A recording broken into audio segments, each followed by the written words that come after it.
જમ્મુ કાશ્મીરના બારામુલાના ખાનપુરા વિસ્તારમાં ભૂસ્ખલન, ગાઢ ધુમ્મસ અને અચાનક થયેલા ભૂસ્ખલનના કારણે સમગ્ર વિસ્તારમાં અંધારપટ છવાઈ ગયો, જેના કારણે સ્થાનિક લોકોમાં ડરનો માહોલ ફેલાયો।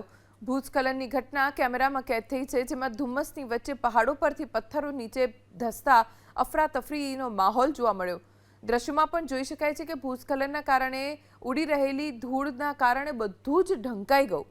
ભૂસ્ખલનની આ ઘટનામાં કોઈ જાનહાનિ નથી થઈ। અગાઉ બારામુલાના કનીસપુરા બાયપાસ પાસે એક નિર્માણ સ્થળ પર ભૂસ્ખલન થતા એક વ્યક્તિનું મોત થયું હતું અને 2 લોકો ઘાયલ થયા હતા, જેના કારણે સ્થાનિક લોકોમાં ડરનો માહોલ ફેલાયો। ભૂસ્ખલનની ઘટના કેમેરામાં કેદ થઈ છે, જેમાં ધુમ્મસની વચ્ચે પહાડો પરથી પથ્થરો નીચે ધસતા અફરાતફરીનો માહોલ જોવા મળ્યો। દ્રશ્યમાં પણ જોઈ શકાય છે કે ભૂસ્ખલનના કારણે ઉડી રહેલી ધૂળના કારણે બધું જ ઢંકાઈ ગયું। ભૂસ્ખલનની આ ઘટનામાં કોઈ જાનહાનિ નથી થઈ। અગાઉ બારામુલાના કનીસપુરા બાયપાસ પાસે એક નિર્માણ સ્થળ પર ભૂસ્ખલન થતા એક વ્યક્તિનું મોત થયું હતું અને 2 લોકો ઘાયલ થયા હતા।